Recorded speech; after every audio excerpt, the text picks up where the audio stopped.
বেসরকারি চাকরি ক্ষেত্রে সবচাইতে ভদ্র, নম্র, মার্জিত, শিক্ষিত ব্যক্তিত্ব হচ্ছে একজন মেডিকেল রিপ্রেজেন্টেটিভ। মেডিকেল রিপ্রেজেন্টেটিভদের কাজ হচ্ছে বিভিন্ন ডক্টর পয়েন্ট থেকে শুরু করে কেমিস্ট পয়েন্ট অথবা ফার্মেসিতে।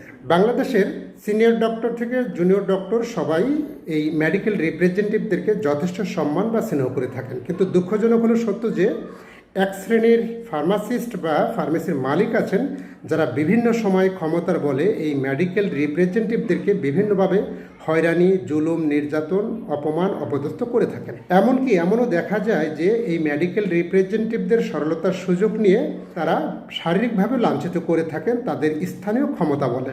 আমি আমার সুদীর্ঘ কর্মজীবনে এমন দেখেছি এই ধরনের অমানবিক কিংবা জঘন্য কাজ যারা করে থাকেন তাদেরকে পথেও নামতে দেখেছি। এমনও দেখেছি একজন ফার্মেসির মালিক তিনি প্রতিদিন 1 থেকে 2 লাখ টাকা সেলস করে থাকেন। একটা পর্যায়ে যে তাকে দেখেছি অন্য ফার্মেসিতে চাকরি করতে।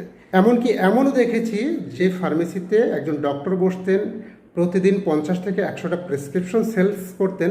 সেই ফার্মেসির মালিককেও আমি পথে নামতে দেখেছি ভিক্ষার থালা হাতে নিয়ে, অথবা উন্মাদ হয়ে রাস্তায় রাস্তায় হাঁটতে দেখেছি। কারণ সৃষ্টিকর্তা তো একজন আছেন, তিনার আদালতে তো কেউ ছাড় পাবেন না। যারা জুলুম করে, যারা অন্যকে কষ্ট দেয়, যারা অন্যকে হয়রানি করে, যারা অন্যকে নির্যাতন করেন, উপরওয়ালা তাদেরকে কখনোই ক্ষমা করেন না।